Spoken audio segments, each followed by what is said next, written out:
Hello,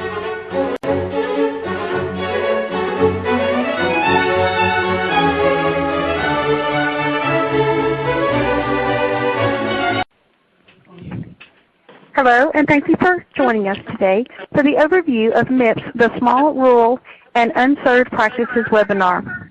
Today, representatives from the Centers for Medicare and Medicaid Services will present an overview of the Quality Payment Program, including merit-based incentive payment system, as well as a brief summary of the proposed MIPS requirements included in the Quality Payment Program Year 2 proposed rule.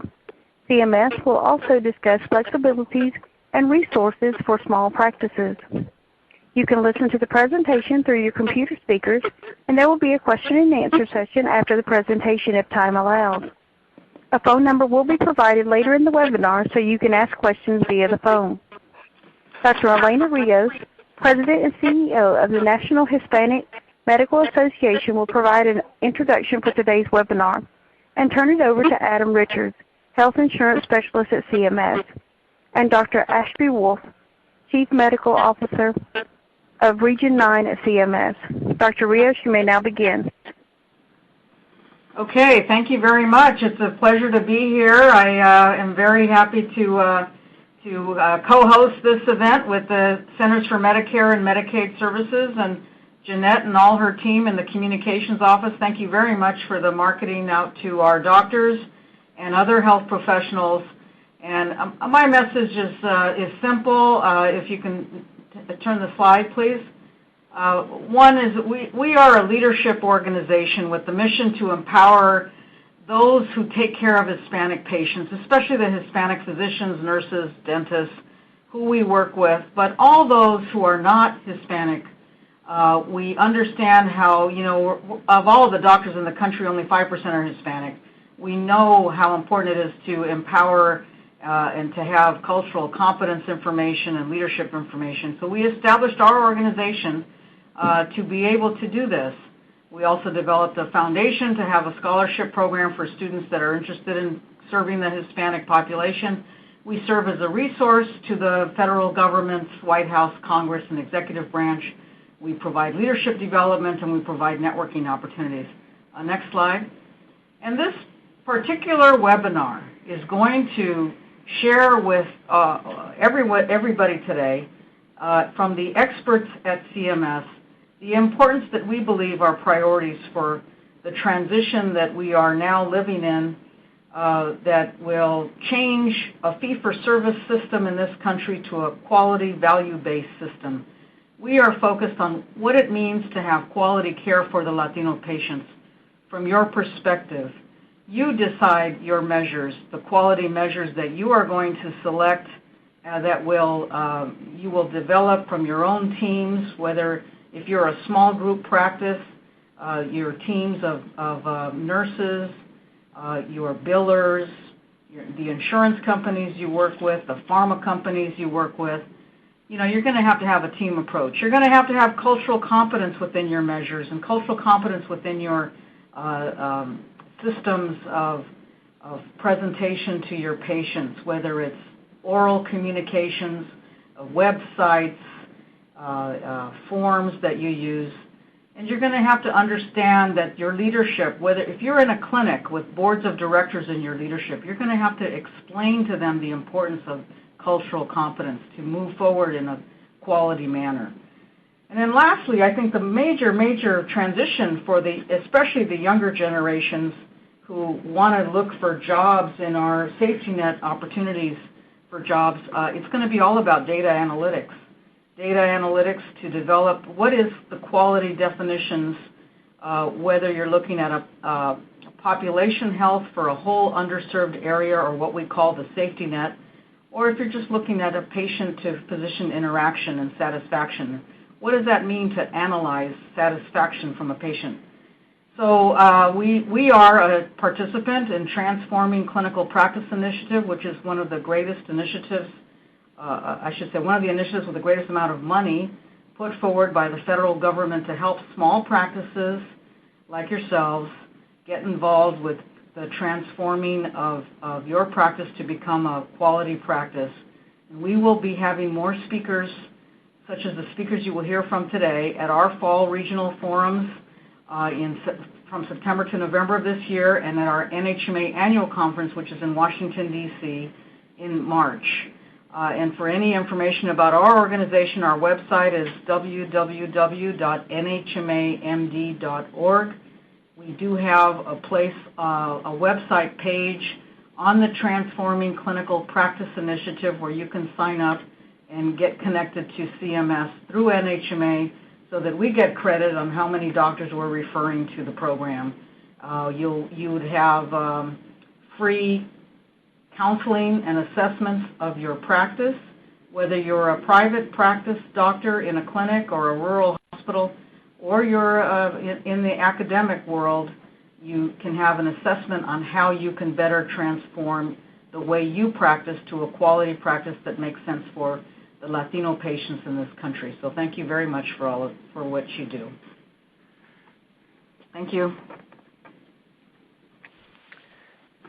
Great, and thank you so much, Dr. Rios, and a special thank you to the National Hispanic Medical Association for being here with us today to learn about the Quality Payment Program, and really a thank you to all for your interest in today's discussion. It's always a privilege to have the opportunity to talk widely about the Quality Payment Program, and as such, we have assembled a nice overview of some aspects of the program that we're hoping that will help each of you as you progress through the 2017 transition year, which is really the first year of the Quality Payment Program. Our focus today is predominantly on the Merit-Based Incentive Payment System, which we'll refer to as MIPS as we go throughout our slides today. But we'll also mix in information on our Technical Assistance Initiative, as well as discuss at a very, very high level the recently released proposed rule for Year 2 of the Quality Payment Program. So let's get started. Let's move to the next slide, please. Just general disclaimers, one more slide.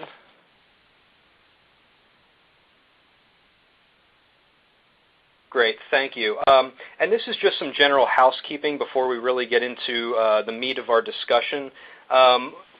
As we noted earlier, there will be a Q&A session if time allows at the end.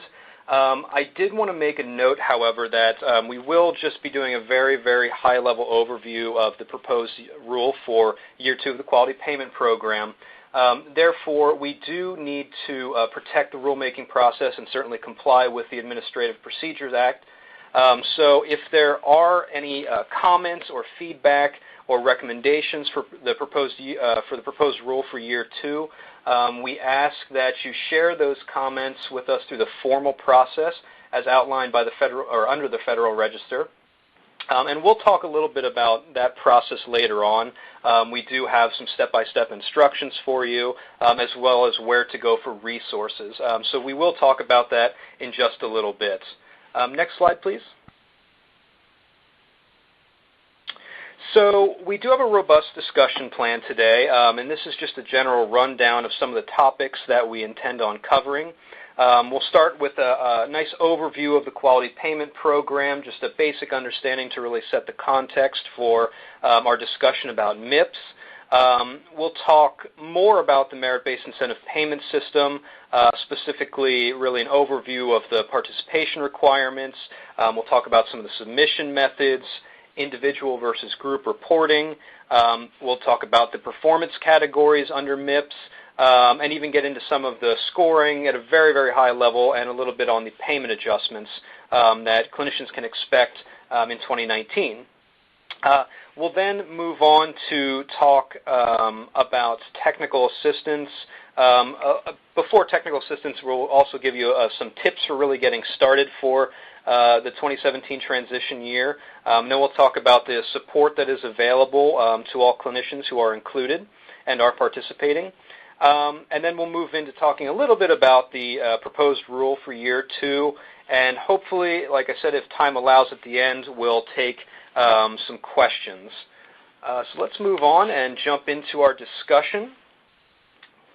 Great, thank you.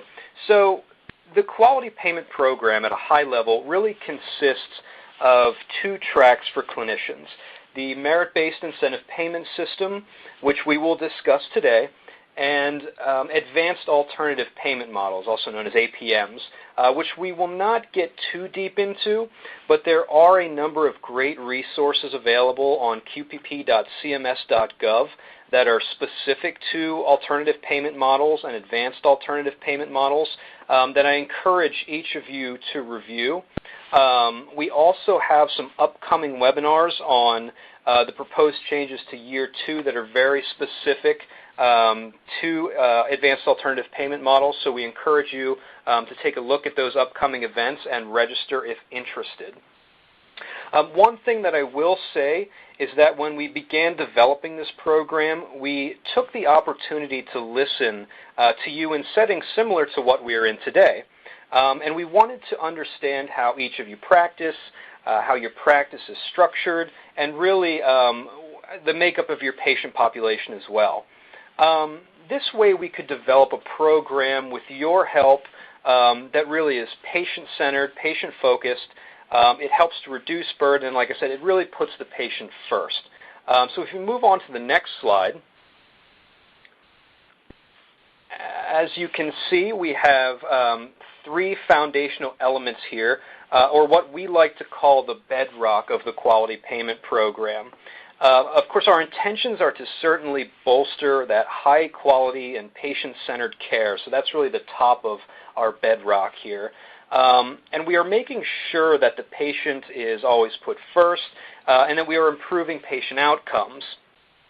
And with any good program, we'll keep what has been working, but we will also continue to elicit feedback from clinicians, stakeholders, our partners, and others out in the field as a means of continuous program improvement. And that's where you see the useful feedback feeding into the continuous improvement to really complete the cycle. And that's how we will continue to develop the quality payment program. And I think it's very important that everyone knows that the 2017 transition year represents the first step in the evolution of the program. And as such, we're still listening, and we're looking for ways to improve, to streamline the program, and really to reduce burden for clinicians. Next slide, please. As you can see on this slide, these are our top considerations for the quality payment program. If you've been with us on previous webinars, some of these may look familiar to you. Very quickly, very concisely, we're really looking to improve beneficiary outcomes, reduce burden on clinicians, and I think we really attempted to emphasize this with our proposals for Year 2. Increase adoption of advanced APMs to move from volume to value. Maximize participation in the program, improve data and information sharing, ensure operational excellence, and one that we're really working on throughout the remainder of this year and certainly into Year 2 of the program is delivering information technology systems that really meet the needs of users. So if we move on to the next slide, please. So now we're going to jump into our discussion on the merit-based incentive payment system. And so really, what is the merit-based incentive payment system and what does MIPS do?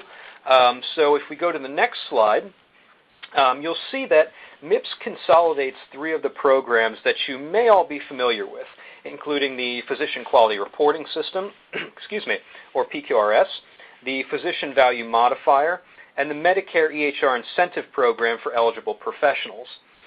In essence, MIPS keeps the focus on quality and cost and the use of certified EHR technology without having three separate programs that essentially do the same thing and potentially add burden. I do want to take a moment because I think that it is important to point out to remind everyone that the Medicare EHR Incentive Program for hospitals and the Medicaid EHR Incentive Program will remain in place. And also, just so you are aware, the second graphic that you see on screen is really just an example of how the PQRS program will phase out over the next 2 years, and how the legacy programs will phase out in general. We will talk about this in just a few minutes because there are some nuances that I want to make sure everyone understands as we move forward. Okay, so the next slide, please. So there are 4 performance categories, as you can see on screen, that comprise MIPS, and each have a different weight for the 2017 transition year. So quality is weighted at 60%. Cost will be 0% for the transition year. Clinicians will not necessarily be assessed on cost for 2017. Improvement activities is worth 15% of the final score for MIPS. And advancing care information is 25%. I do think it's important to note that improvement activities, the improvement activities performance category, is really the only new performance category for clinicians. So if we move on to the next slide, I think this graphic will help depict what I mean. So outlined on this screen, when we talk about quality under MIPS, it's very similar to PQRS. Cost is similar to the resource used or the cost measurement side of the value modifier program, of course with some elements of PQRS quality data mixed in. And the advancing care information performance category is similar to the meaningful use program as it focuses on the usage of electronic health records. But just remember, and I think this is important, I use the term similar in this context as the performance categories are not necessarily identical to the former legacy programs. They just contain some elements. But there's enough there that I think there's some similarities that many of you will see as you begin participating, or if you are participating, have already noticed. So if we move on to the next slide. I mentioned that the legacy programs would phase out over time and be replaced by a single reporting program. We generally receive a number of questions wondering what will happen to expected payment adjustments from these programs. And as you can see on screen, the bottom line is that you will still receive your expected adjustments. And I encourage you to please take note of the timelines for these programs. I won't go through all of these, but they are outlined on screen, and we will be posting these slides, so of course you always have this for reference. But please do take note of these programs, of the 3 programs for the legacy systems. So if we move on to the next slide, breaking away from MIPS for just a second, I want to talk about a special nuance for the Medicare EHR incentive program that I think is important for each of you to understand. So eligible professionals who are first-time participants in the EHR incentive program have until October 1st of their first year to attest and avoid payment adjustments in the subsequent year. So those EPs, those eligible professionals, who are first-time participants in 2017 have until October 1st, 2017, I encourage you to circle this or write this down, to avoid the 2018 payment adjustment. We note that 2017 is also the first year of the merit-based incentive payment system, which we're talking to you about today, which carries similar EHR reporting requirements to those of the Medicare EHR incentive program for eligible professionals. So we've also received the question, what is a first-time participant? That's a very good question. So we define first-time participants as those being eligible to previously attest but never did. So this is really the first year they are participating to try to demonstrate meaningful use. Also of note, eligible professionals that are brand new to Medicare are automatically exempt from the EHR incentive program and do not need to file this hardship. So as you see, as we move on to the second bullet point, which I think is very important, for first-time Medicare EHR incentive program participants in 2017, we at CMS are offering a one-time significant hardship exception for the Medicare EHR incentive program 2018 payment adjustment. Really to provide eligible professionals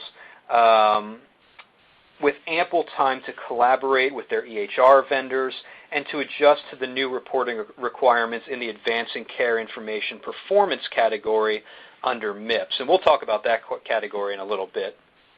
Really, our goal is to help those first-time participants successfully participate in MIPS for the 2017 transition year. And if we move on to the second screen, the next screen,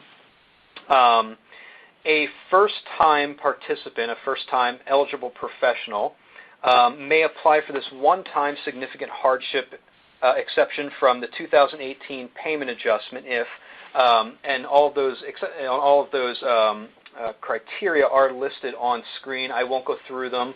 I will just say please note the ands in between the bullet points, so these kind of work on top of each other. So if an eligible professional meets these criteria for this one-time exception to the 2018 EHR Incentive Program payment adjustment, they will need to submit the 2017 eligible professionals transitioning to MIPS hardship application no later than October 1st, 2017. Again, please note that. We note that this is only available for first-time eligible professionals in the EHR Incentive Program.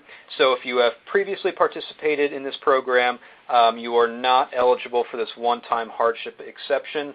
And we did, just to make this easier, you can either click on this link or copy and paste this link into your browser. This will take you directly to that hardship exception. Moving on to the next slide, moving back to MIPS really. On screen is really the typical performance and payment cycle. As you can see, we are currently underway in the 2017 performance year. And an important milestone, still a few months away, but on the horizon, is the closing of the performance period and opening of the data submission window. And this occurs January 1st, 2018. That's when the submission window will open. Of course, all data must be submitted by March 31st, 2017 to count for a payment adjustment in 2019. I just want to add that there is still plenty of time to begin participating. There are a number of participation options available to clinicians, which Dr. Wolf will discuss shortly. But please, please, please know that it is not too late and that we are all here to help you either get started or support those of you who are currently participating and working with your patients and capturing performance data for 2017. So with that said, I will turn it over to my colleague, Dr. Ashby Wolf, for a discussion on the MIPS program requirements. Ashby? Thank you so much, Adam, and it's a pleasure to be with you all today. Thank you for joining us. As was mentioned, I am the Chief Medical Officer for Region 9 in CMS, and I also am a practicing family physician, continuing to see patients as part of my work with the agency. So this information that we're going to be sharing hopefully is very practical for you, whether you are a clinician or a practice manager, to help understand the basics of participating in the MIPS pathway of the Quality Payment Program. So we're really going to build off of what Adam just shared and break things down a little bit so that you can understand. So here on the slide that you see in front of you, slide 21, this slide provides information about who actually is included in this MIPS pathway. For the performance year, this year, 2017, clinicians participating in MIPS are those who are billing more than $30,000 a year in Medicare Part B allowed charges and providing care for more than 100 Medicare patients in that same year. And these clinicians are those types that you see on the bottom of this slide: physicians, physician assistants, nurse practitioners, clinical nurse specialists, and certified registered nurse anesthetists. So if you are one of these eligible clinicians and you meet the criteria at the top of this slide, you would be considered eligible to participate in MIPS. Now on slide 22, there is a very particular definition that Medicare has for physicians. These include not only doctors of medicine and doctors of osteopathy, but also dentists and podiatrists and optometrists, and with respect to certain treatment, chiropractors. So again, this is the Medicare definition of physician for those who are eligible. Now let's change to the next slide. On slide 23, there's an example of what this really means. Let's talk about Dr. A, who is a physician and so therefore one of the eligible types of clinicians for MIPS. Dr. A, in this example, billed $100,000 in Medicare Part B allowed charges in 1 year and saw 110 Medicare patients. Therefore, Dr. A meets both of these volume criteria and is expected to participate in MIPS this year. So the key point is that the given clinician must meet both the billing and patient volume criteria in order to participate.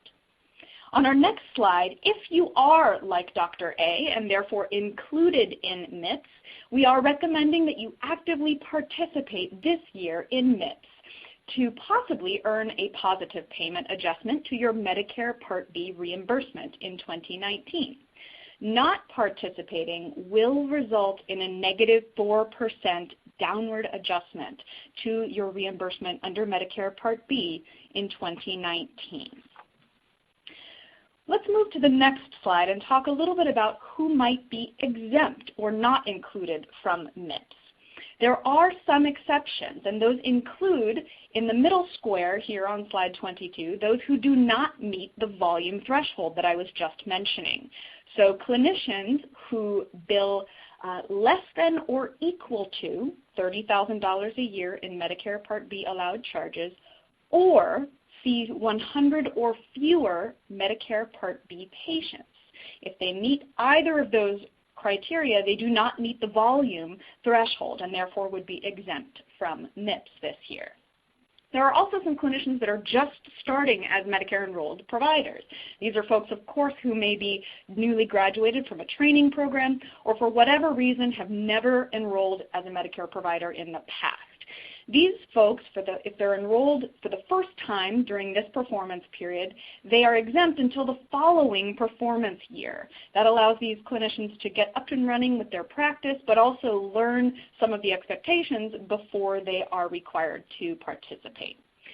Finally, on the right-hand side of the slide, there is a box related to advanced alternative payment models, which is the second pathway of the quality payment program that Adam mentioned previously. There are some clinicians who are participating in advanced alternative payment models and seeing a significant number of their Medicare patients through those models.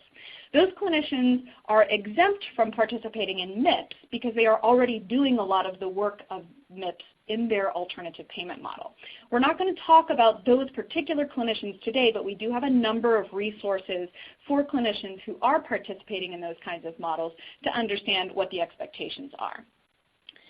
So moving to the next slide, I do want to come back to this volume threshold issue, and we'll illustrate it with Dr. B, who is also one of the 5 eligible clinician types. He's either a physician, physician assistant, nurse practitioner, nurse anesthetist, or clinical nurse specialist.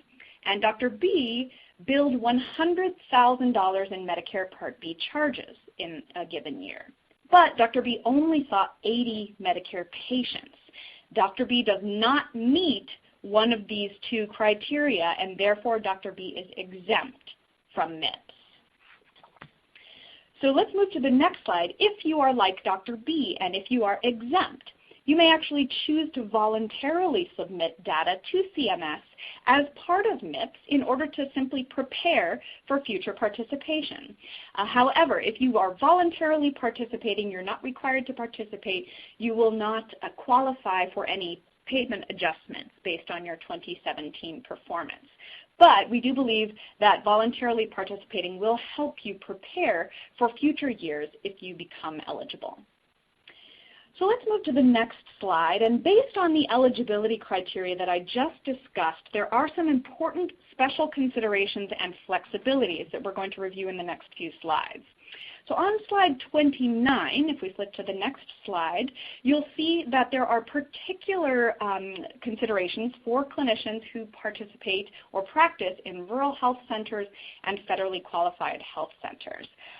Clinicians who are billing under either the rural health clinic or FQHC payment methodologies are actually not directly billing Medicare Part B. Therefore, they are not subject to the MIPS payment adjustments. However, there are clinicians who practice in a number of different settings and may not be exclusively practicing within either a rural health clinic or an FQHC. They very well might be practicing additionally in a hospital where they might be billing Part B. So for clinicians, the takeaway here is that this program is clinician specific, and clinicians who do bill Medicare Part B, regardless of where they're practicing, may be required to participate in MIPS and might be subject to the payment adjustment. So we strongly recommend that clinicians and practice managers take a look at how they're billing and understand where they may or may not be eligible.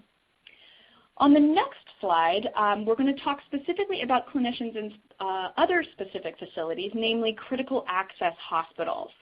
For clinicians who are practicing in these kinds of facilities, there are a few different ways that they bill. And for clinicians who are in the box 1 here on slide 30, they are practicing in method 1. That means that the MIPS payment adjustment would apply to payments made and charged under Medicare Part B. It would only apply to the MIPS eligible clinicians. Any payment adjustment under MIPS would not apply to the facility payment that is directed towards the critical access hospital itself. But there is a second methodology in billing critical access hospitals, and for clinicians who are practicing in method 2, where they have assigned their billing rights to the critical access hospital, the MIPS payment adjustment may apply to these method 2 payments. Finally, there are some clinicians who are practicing in method 2, but they have not assigned their billing rights to the critical access hospital. In that case, the payment adjustments under MIPS would apply in similar fashion to box 1. Now, there are some subtleties here, and so if you are a practice or a clinician who is practicing within a critical access hospital, we would definitely recommend that you take a look at which method you're using to bill, and if you have questions, that you contact us.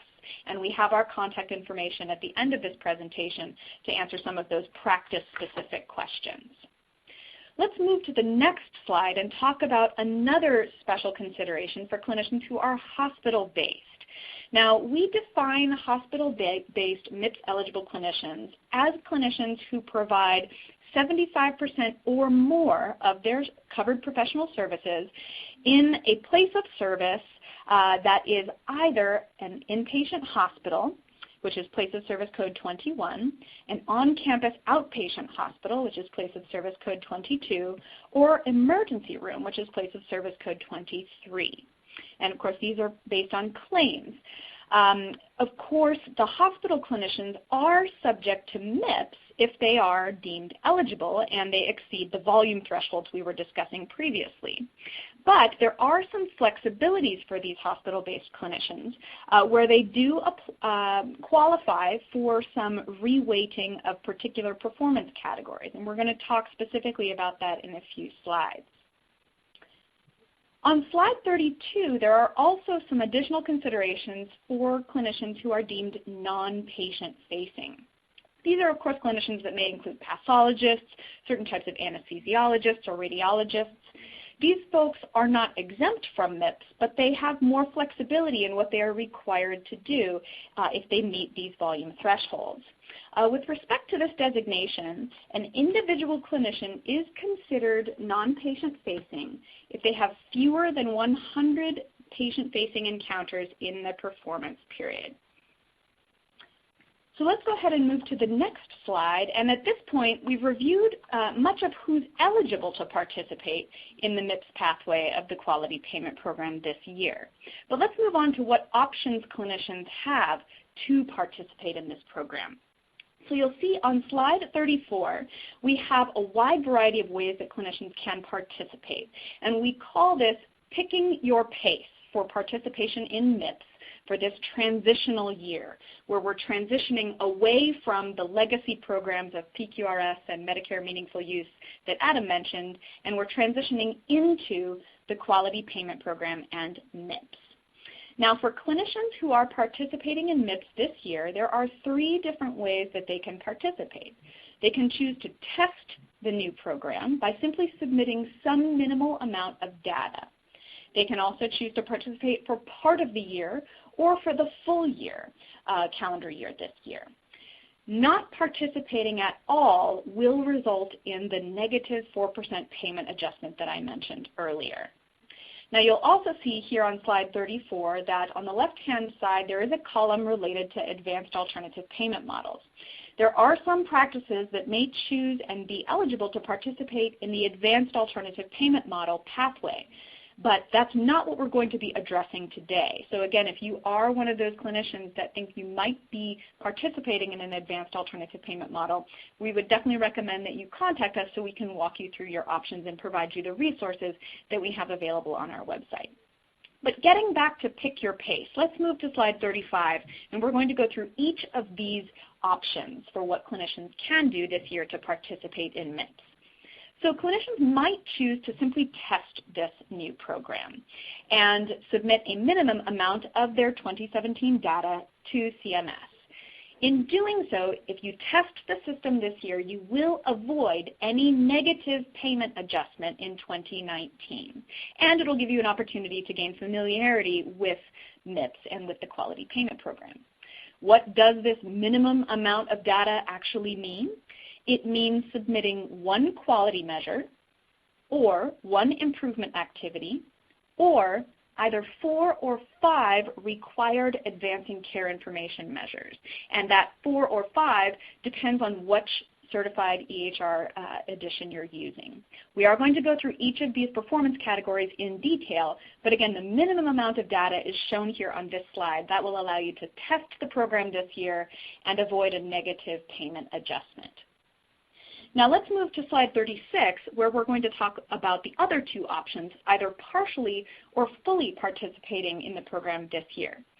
There isn't any set difference really between participating for part of the year or a full year, but I would call out to you that part of the year means participating for at least 90 days, where you submit at least 90 days of data from your performance this year. And again, this 90-day window can start any time between the first of the year and October 2nd. October 2nd of 2017 is the start of the last 90-day period in this calendar year. By participating for part of the year, you may earn a positive payment adjustment to your 2019 Medicare Part B reimbursement. If you choose to participate for the full year, you would submit a full year's worth of data. And again, you would have the opportunity to earn a positive payment adjustment. We do recommend that practices participate to the fullest extent that they are able in order to gain familiarity with the program and prepare for future years. So moving on to the next slide, we've covered some of the expectations and flexibilities for participating in MIPS this year. But let's review specifically what options practices have for sending in this data to CMS. So slide 38 provides some options. Eligible clinicians have two options for participating in MIPS. They can participate individually, meaning the clinician reports under a unique tax identifier and a unique national provider identifier. Alternatively, they can participate as a group, meaning that 2 or more clinicians with a unique national provider identifier have reassigned their billing rights to a single tax identification number. And if clinicians choose to participate in this manner as a group, they are assessed as a group across all 4 MIPS performance categories that Adam mentioned earlier. Let's move to slide 39, and it provides a little bit more practical information about what this really looks like. So again, as an example, this slide really reviews the options for clinicians to participate either as an individual or as a group. We see the difference between Dr. A, Dr. B, and a nurse practitioner who are participating individually. Some are exempt based on their volume thresholds, and others are included in MIPS this year. You can see that on the left-hand side of slide 39. However, if Dr. A, Dr. B, and their nurse practitioner decide to participate as a group altogether, they would all be included in MIPS, since we analyze their eligibility at the level of the tax identification number. So you can see their exemption status and their inclusion status is different depending on how they choose to participate. Let's go ahead and move to the next slide. And with respect to sending in your data to CMS, there are many different submission methods. For those of you who have been participating in PQRS, Medicare Meaningful Use, or the Value Modifier program in the past, you will probably recognize some of these submission methods, as many of them are similar. There are many different ways to send in your quality improvement activity and advancing care information data to us, and we wanted to provide flexibility given the fact that a lot of practices have used multiple different submission methods in the past. Your options really vary depending on how you choose to participate, either as an individual or as a group. And just take note that across all three performance categories, there are some submission methods that are consistent across all categories. These include the Qualified Clinical Data Registry option, the Qualified Registry, or via EHR. Let's go ahead and move to the next slide, which is really more for your information. I'm not going to read this slide in its entirety, but it is one that provides additional detail and definitions of each submission method and how it works. So feel free to review this with your practice as you decide how you would like to submit performance data. Let's go ahead and move to the next slide. And at this point, in summary, we've reviewed which clinicians are included in the performance year of MIPS this year. We've discussed the various ways that clinicians can participate by picking their pace of participation. And we've discussed how clinicians can submit their performance data to CMS. So now let's actually review what data we're talking about. We're going to step into reviewing each of the performance categories of MIPS. And this, again, is actually the data that clinicians and practices are capturing and submitting as part of this program. So here on slide 40, you will see the MIPS quality performance category. And as Adam mentioned earlier, there are 4 performance categories, and we're going to go through each of them in turn. Quality represents 60% of a clinician's or group's final score in MIPS in 2017. And again, that final score is determining your reimbursement under Medicare Part B in 2019. Now, quality really deals with the quality of care. There are process measures, there are also outcome measures as part of this category, and there are over 270 quality measures that are available for clinicians to choose from. Now, these measures didn't come out of thin air. These have been developed in collaboration with stakeholder organizations like the National Quality Forum, clinician societies, including primary care and specialty medical societies, as well as a number of other societies that are measure development organizations and have been working in the quality measurement space for many, many years. So these are quality measures that may actually look familiar to you, and many actually, are also currently in use in the PQRS and Medicare Meaningful Use program.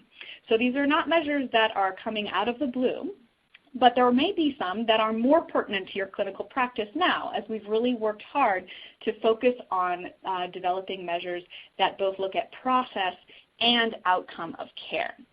So for clinicians to participate in this category, they should select 6 individual measures, and 1 must be an outcome measure or high priority measure. Again, we're focusing on both outcome and process in the MIPS program. Clinicians may also select actually a set of quality measures, and we have made, again, some similarities in this category related to PQRS to provide an easier transition for those who have some familiarity with reporting. So let's move to the next slide, because depending on how you're going to participate in 2017, you may not necessarily need to report 6 quality measures. If you're only going to test the system this year, you need to submit 1 quality measure. If you are going to participate for part of the year, that's at least 90 days, or the full year, you need to be submitting at least 6 quality measures. Now, we have this list of measures on our website, and we even have a shopping list where you can search the measures by keyword, by clinical practice type, specialty, and even by data submission method. So we would strongly recommend that people go to our website and take a look at this particular page to get familiar with what quality measures might be most pertinent to your clinical practice. Let's go ahead and move to slide 45, and we'll talk about the second of the 4 performance categories in MIPS, that of cost. Now, as Adam mentioned earlier, this is one of the performance categories this year, but we are not going to count it for or against a clinician's final score this year. So cost will have no bearing on a clinician's reimbursement in 2019. However, the macro legislation does require us to look at cost in future years, and so this year CMS is going to be providing feedback to clinicians and practices on how they performed in this category this year so that clinicians can get familiar with what their cost in their practice looks like. Again, this is similar in some ways to the legacy program, the value-based modifier. And for clinicians who have previously participated in PQRS and the value modifier, we would recommend that you take a look at your Quality and Resource Use Report, or QRUR, which provides feedback on those legacy programs. And it may provide you some information about how things look now in preparation for your participation in MIPS this year. Let's go ahead and move to slide 46, and we will talk about the third performance category in MIPS, which is improvement activities. Now, as Adam mentioned earlier, this is a new category. We have not had a category like this in our legacy programs. And I like to think of this category as, in some ways, giving credit where credit is due. A lot of us as clinicians do things to improve our patients' experience in care and their outcomes in care on a daily basis. We may be reorganizing our appointment schedule in order to accommodate same-day or urgent care needs. We may be working with a care coordinator or a care manager in order to really help manage our most complex patients. We may be using a checklist in order to prepare a patient for a procedure, and we're using that checklist to make sure that patients are prepped the same way every time to ensure adequate patient safety. All of these and more are activities that you can get credit for in MIPS through the improvement activities category. And you'll see here on slide 46 that there are over 90 different activities in 9 different categories that you can choose from. So we would, again, highly recommend that folks take a look at our website because, again, you can search these improvement activities to find which activities match up with your clinical practice and your scope of practice.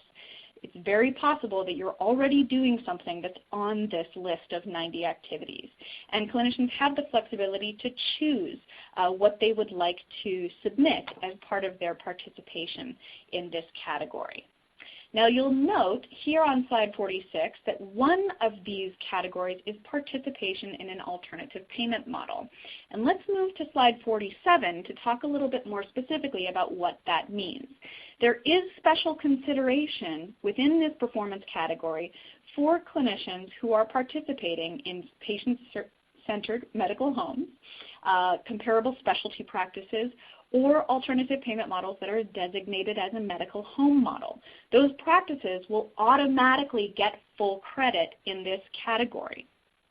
Additionally, there are some more flexible requirements for reporting for those smaller practices with 15 or fewer clinicians, or if clinicians are in a rural or health professional shortage area. You have to simply provide information about 2 improvement activities.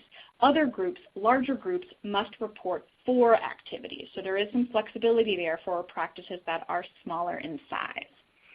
Again, on the bottom of slide 47, you'll see that there also are some special considerations for participants in certain other alternative payment models, such as the Medicare Shared Savings Program Track 1 and the Oncology Care Model.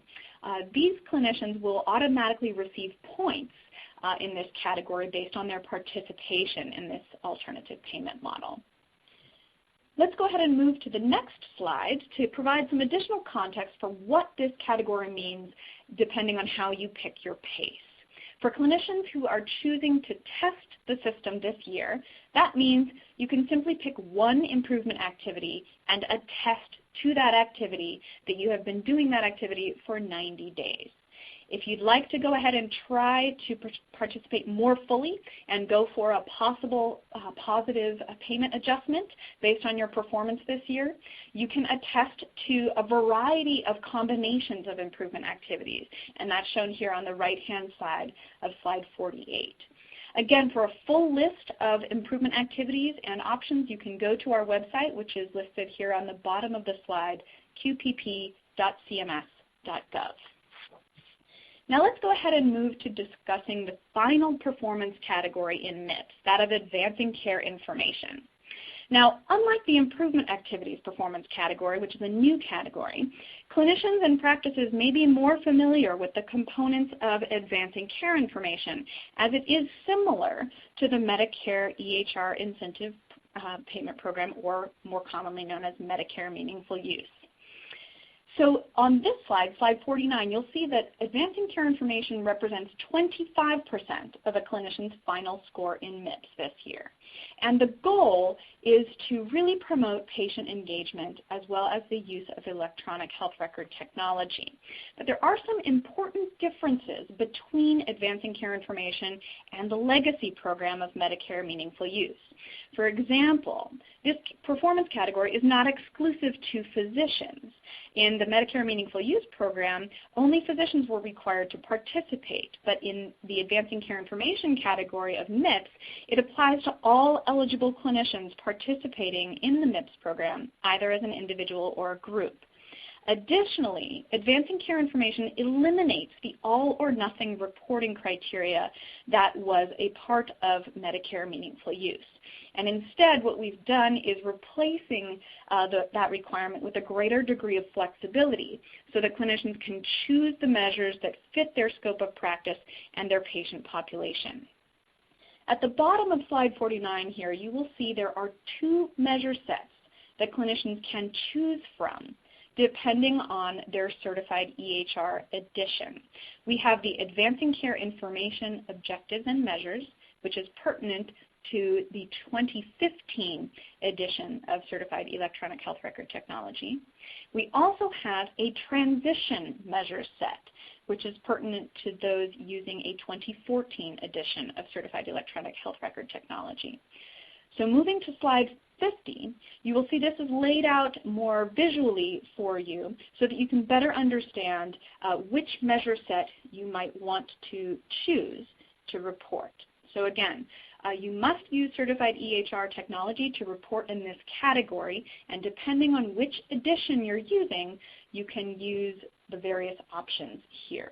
The transition measures set on the right-hand side was really developed to help those with certified technology that is 2014 edition to participate. So let's move to slide 51 to remind ourselves what this means if you choose to either test, partially participate, or fully participate this year. So if you choose to test the system this year, you need to submit the 4 or 5 required measures in the Advancing Care Information measure set, again, depending on what Certified Electronic Health Record Technology edition you are using, either 2014 or 2015. If you're going to participate more fully, either for 90 days or for the full calendar year, you need to do more than just the required measures. And so we have information about the expanded opportunities to submit performance measures and actually gain bonus points in this category on our website. Let's go ahead and move to the next slide, and we'll pull all of this information together to discuss what this really looks like. But first, I want to provide some additional information about flexibility in the Advancing Care Information category. You will see here on slide 52 that there are 2 different boxes related to clinicians who may not have total control over their EHR. And there are some important flexibilities here pertinent to hospital-based, non-patient-facing, or non-physician clinicians who are participating in MIPS this year. If that's you, box number 1 applies to you. In this case, clinicians will have their performance in advancing care information automatically reweighted to 0% of their final score. Again, that will happen if you're a hospital-based, a non-patient-facing clinician, or a non-physician clinician, since you were never required to participate in Medicare Meaningful Use in the past. So again, this category will be reweighted to 0% of your final score, and the 25% that used to represent this category will go into quality. So quality for these physicians will be 85% of their final score, and advancing care information would be 0. Now, in box 2 here on the right-hand side of your slide, there are also clinicians who may not be the type in box 1 that would automatically get a reweighting, but clinicians can apply to have this category reweighted to 0 and have that 25% be assigned to the quality category if they have a particular reason for hardship.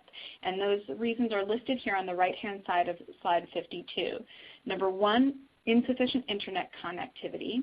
We do know that there are areas of the country where there is inconsistent access to broadband internet. And so that is one way that clinicians could apply to have their performance category score reweighted to 0. A second reason may be extreme and uncontrollable circumstances. The third could be lack of control over the availability of a certified electronic health record technology.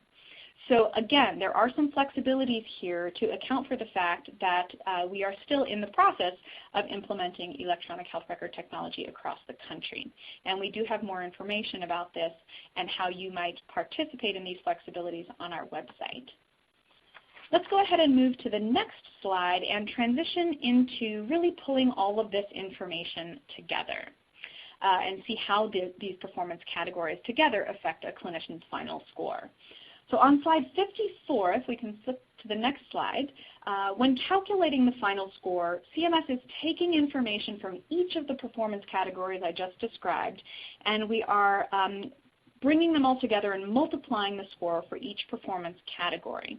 The final score from your MIPS performance this year, 2017, will determine your practice's reimbursement under Medicare Part B in 2019. So again, out of 100, a clinician's final score would determine their reimbursement under Medicare Part B. And let's move to the next slide to break down this final score and see where things fall. So as we mentioned, if you do not participate at all in MIPS this year, you will earn 0 points, which means that you will be subject to a negative payment adjustment of 4% for your reimbursement in 2019.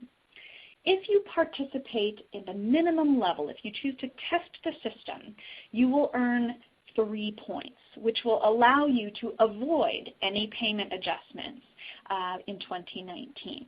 But if you choose to do more than the minimum, you have the potential to earn greater than 3 points, and depending on how many points of your final score you earn, you will be eligible for positive payment adjustments. I do want to call your attention to those who are considered exceptional performers. If you earn greater than 70 points in your final score, you may be eligible for what we're calling an exceptional performance bonus, which would be a minimum of an additional 0.5% payment adjustment, an increase to your 2019 Part B reimbursement. Let's go ahead and move to slide 56. And in reviewing all of this information, it can be overwhelming. We do understand this is a big change for many practices who may have just been getting used to the legacy programs of PQRS and Medicare Meaningful Use. So as a result, in the next few slides, I'd like to take you through a few steps that are key to getting started in MIPS. And here on slide 57, we do really recommend clinicians start by determining their participation status. This spring, CMS sent letters to clinicians to identify for them who is included in MIPS and who is exempt. These letters were sent at the level of the tax ID number rather than to individual clinicians. So it's most important for clinicians to check in with the representative of their practice to see where that letter went. And as this slide shows, these letters were mailed starting in April, but we do believe that some clinicians are only just receiving their letters now. On slide 58, you'll actually see a screenshot of what this clinician participation letter looks like.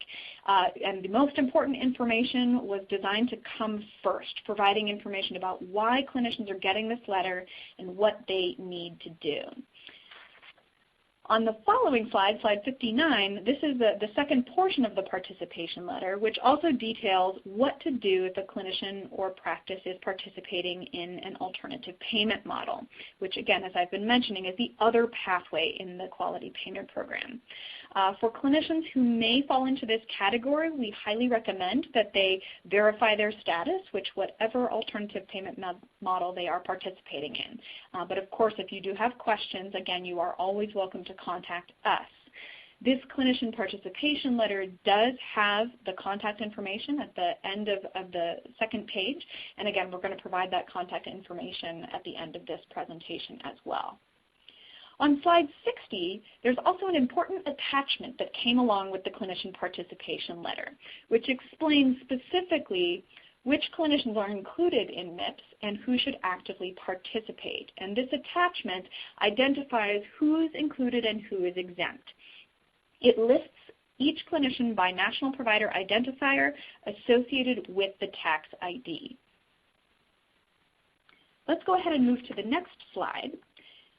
And for clinicians who may not have seen this letter or would like to verify the information that was in the letter, you can check your participation status online by going to qpp.cms.gov. And right on that home page, you can enter an NPI number and click Check Now. And it will provide information about that National Provider Identifier status combined with its associated tax ID numbers. Let's move to the next slide. And this checklist is really meant to serve as guidance to clinicians who are looking to get started and prepare for participating in MIPS this year. Regardless of your level of experience in past reporting programs, we believe that clinicians will be successful in participating this year. And again, this checklist is really meant as a guide to help clinicians get started. It's not meant to be prescriptive, and there are certainly additional resources that we have available, which we will describe in the next few slides. But we do want to call out that it is important to consider your practice readiness and your practice's ability to report. Picking your pace, as we've discussed, is an important part of preparing, and choosing what your submission method may be and whether or not you would like to use your EHR, if you have one, to report that information. And with that, I will go ahead and turn it back to Adam to talk a little bit about our technical assistance program and how you can get help with choosing what measures you would like to use to participate in this program and some other details. So Adam, I'll turn it back over to you. Great, thank you so much. And before we jump into the technical assistance component, I've been trying to monitor the chat as we've been going along. And there's one question that I saw trending for a little while, so I just want to address that very quickly before we move off of the actual criteria for MIPS. So the question really is, what's the difference between 90-day reporting versus a full year's worth of data? And very simply, there's really nothing built into the program that would give a MIPS-eligible clinician a lower score payment adjustment based only on reporting on data for a 90-day period. So we, CMS, we're evaluating the overall performance on the data that is submitted, regardless of whether the time frame is 90 or 200 plus days.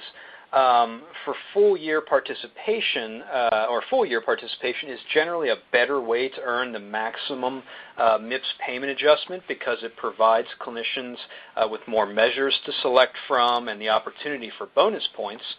And reporting for a full year also helps to enhance the reliability of those data being reported.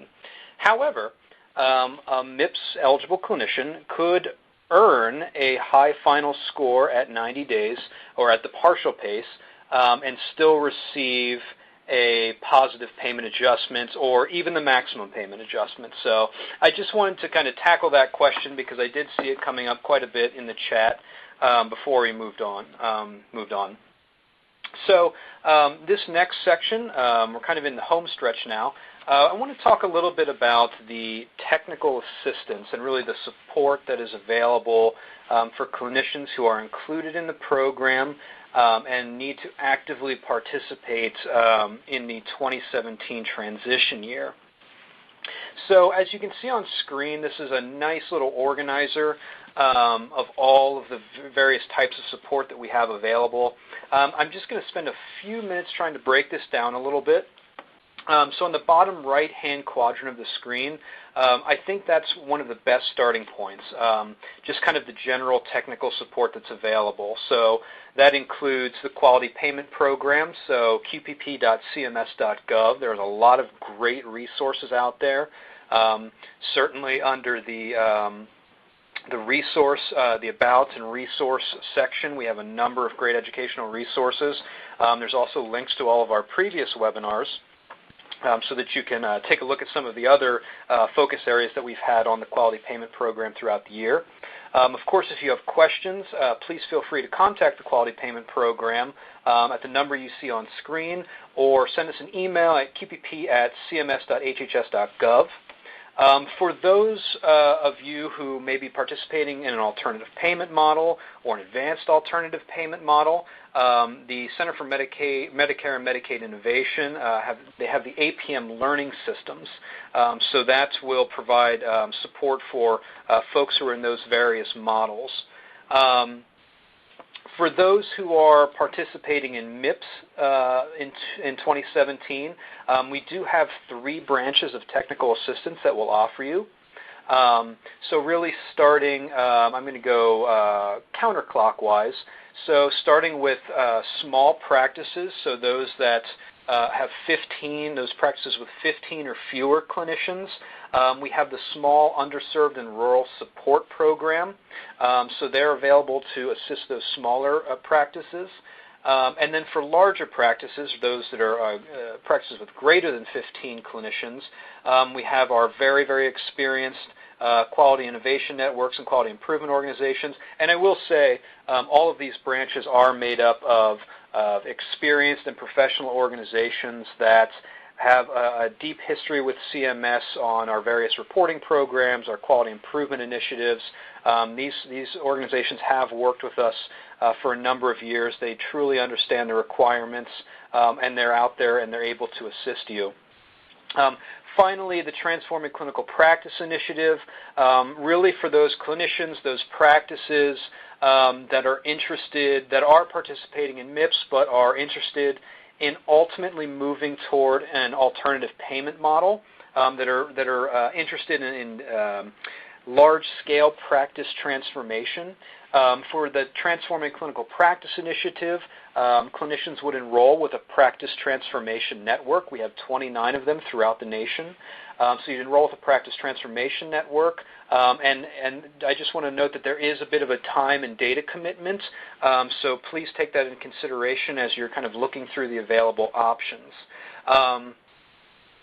For more information, there's a great resource guide on qpp.cms.gov. We've included the link on this slide. It really outlines everything that's available, as well as provides direct contact information to all of these branches of technical assistance.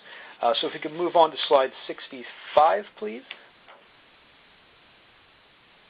So breaking down technical assistance a little bit more. So technical assistance is essentially, it depends on how you as a clinician participate in the quality payment program. Again, so as we mentioned with the APM learning systems, clinicians who are participating in advanced APM and are considered or earn qualifying APM participant status, they'll receive support through the APM learning systems generally, through their model inboxes. Again, clinicians participating in MIPS may receive support through TCPI via the Practice Transformation Network. We do have the other two branches as well. Again, please note that we've established them based on practice size. So again, Quality Innovation Network, Quality Improvement Organizations are based on are for larger practices, those with more than 15 clinicians, and the small, underserved, and rural support are for practices with 15 or fewer clinicians. We also have a nice program in place whereby clinicians who may be a part of an APM but are also potentially may be required to participate in MIPS for the 2017 transition year. They are also eligible to receive technical assistance through either the QuinnQIOs or the small, underserved, and rural support. Again, that is depending on practice size. So any APM answers, APM-related, advanced APM-related answers can go, and they'll be answered through the APM learning systems, and then the other branches will take care of your MIPS-related questions. I do want to mention a few other things on this slide about technical assistance. We have employed an integrated approach with kind of a high-level shared goals. So we have shared goals for technical assistance, and those include consistent, exceptional customer service. So all of our technical assistance organizations are well-versed in customer service.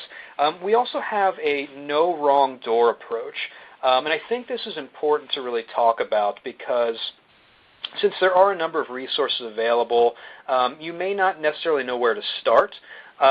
But reaching out to any one of these branches of technical assistance will be fine, because even if it's not the best fit for you based on your long-term goals, maybe how you want to participate this year, or even your practice size, our technical assistance organizations are working together to get clinicians where they need to go.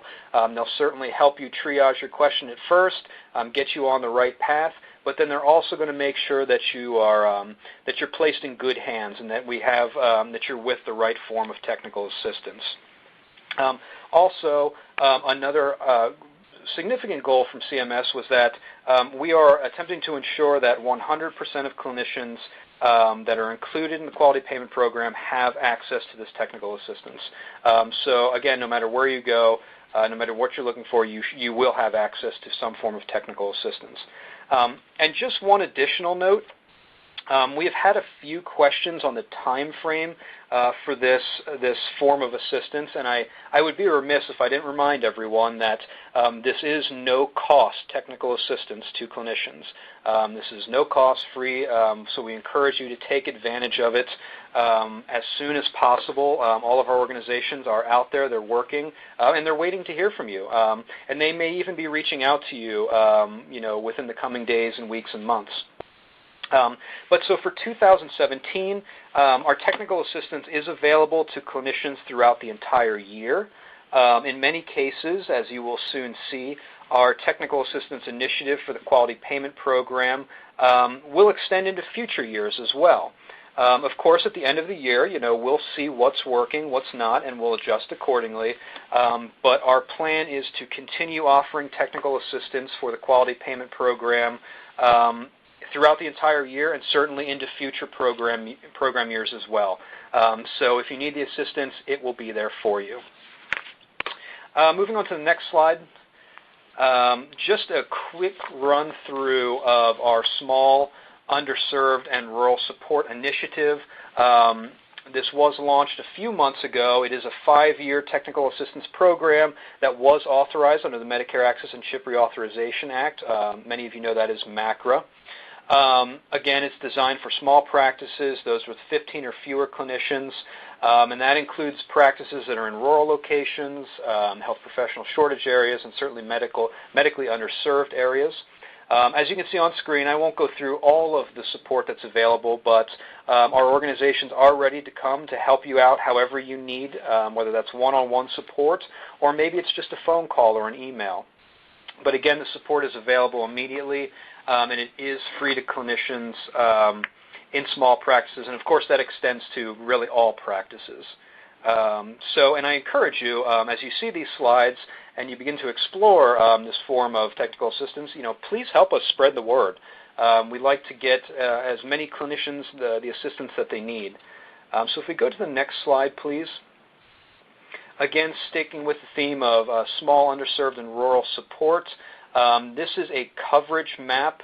We have 11 organizations. They are experienced. They are professional. Many have worked with us before on a number of programs. But these are the areas that they cover throughout the nation. As you can see, it is well covered.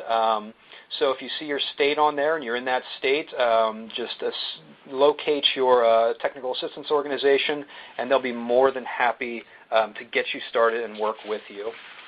Of course, if you just need general information or just some help getting connected, you can reach out to our central support contractor, QPP SIRS at impactint.com. They'll also help you get connected to the right technical assistance organization. So one more slide, please. And I did want to call attention to this as many of you begin exploring qpp.cms.gov. We do have a new page dedicated to small and rural practices. That page contains contact information for our Small, Underserved, and Rural Support Technical Assistance Organization, and it also highlights the available options for small practices, especially those in rural and underserved locations. As you can see on screen, there is an interactive map on that page. Again, all you have to do is select your state, and the information for your local technical assistance organization will pop up. So we're going to move on to the last few slides today. And this is really talking at a very, very high level about the proposed rule. So before we transition to the question and answer, we'll take a minute just to talk through this. This is really more for everyone's awareness that we have issued a proposed rule. It is important to remember, however, that we are currently in the midst of the first performance year. And I certainly encourage everyone on this call who is included, who is participating, to really remain focused on 2017. So if we go to the next slide, for year 2, which is 2018, this is perfect. Yep, 2018, we are proposing a few changes to the MIPS side of the program. So some examples include we have proposed to raise the low volume threshold, implement virtual groups as a participation option, add additional flexibilities for small practices, including bonus points and a new hardship exception. We've proposed to adjust the performance threshold, add some other bonus points aside from small practices, adjust some of the scoring methodology, and much more. This is certainly not an exhaustive list, and we have several areas of the proposed rule on which we are seeking public comment. So we encourage you to review the proposed rule materials, including the rule itself and the accompanying fact sheet, both of which are available on qpp.cms.gov. Of course, we want to hear from all of you. Your feedback is was extremely valuable in helping us to shape the program for 2017. So we want to hear your thoughts and recommendations on our proposals moving forward. You have the opportunity to comment over the next few weeks. The comment period for the proposed rule does close on August 21st, 2017, which is a Monday, I believe. So please circle that on your calendar. And again, you must submit comments through the official submission process for them to be considered.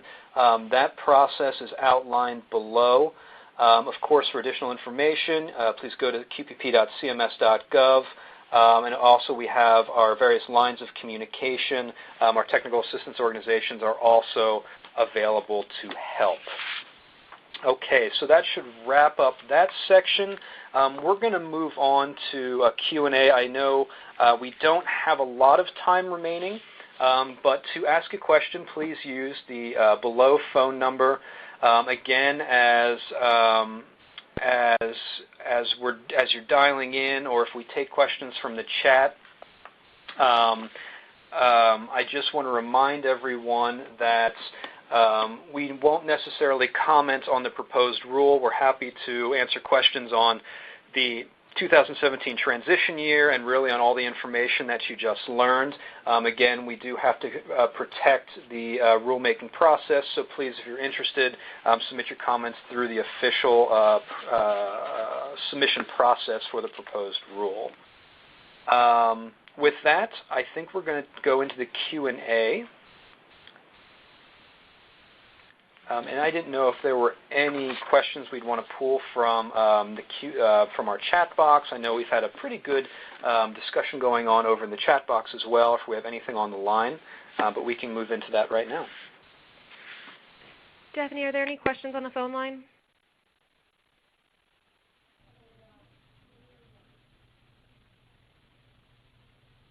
Okay, we can start with a couple questions in the chat box.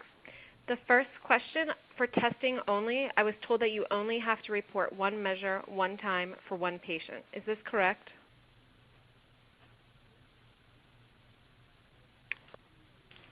So for testing, for the quality performance category, it could be as little as one patient, one time. Of course, for the improvement activities performance category, it would be a testing to one improvement activity, and typically those activities will generally be around the 90-day time frame, just so everyone is aware.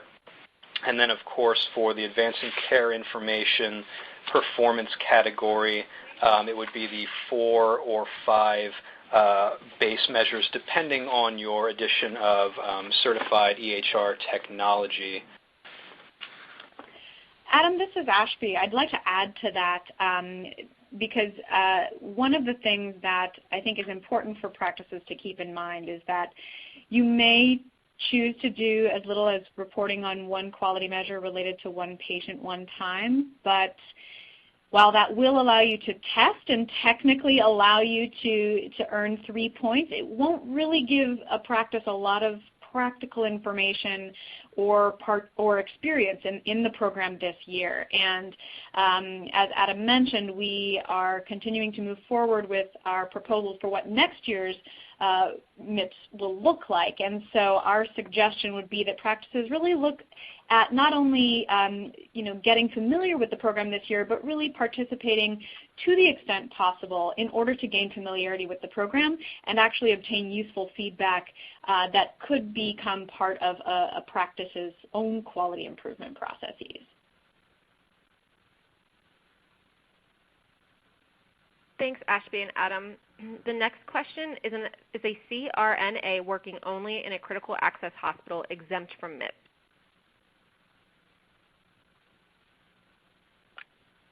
So this is Ashby. Thank you for that question. And as we spoke to earlier, eligible clinician types include certified registered nurse anesthetists. Now, depending on your practice setting, there may be some subtleties to whether or not that clinician is eligible, particularly if they're choosing to participate as an individual. However, the underlying point that I want to make in response to that question is that MIPS and the quality payment program at large is a clinician-specific program. It's not a facility-specific program. So regardless of where you practice, if you are one of the 5 eligible clinician types this year and you bill Medicare Part B, it is worth checking in with the representative of your practice group to see whether or not you're required to participate. And again, you can also look up your participation status through our website at qpp.cms.gov.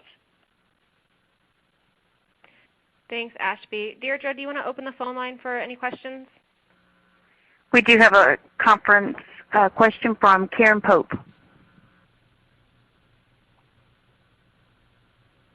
Okay. Karen, your line is open. Please go ahead. Okay. We have a physician that has retired in July, and he had reached 100% of the MIPS quality measures, or whatever you want to call it, and he will be participating part-time at a different facility from us. Do we need to go ahead and report, for at least 90 days for him so that he doesn't have any penalty in 2019.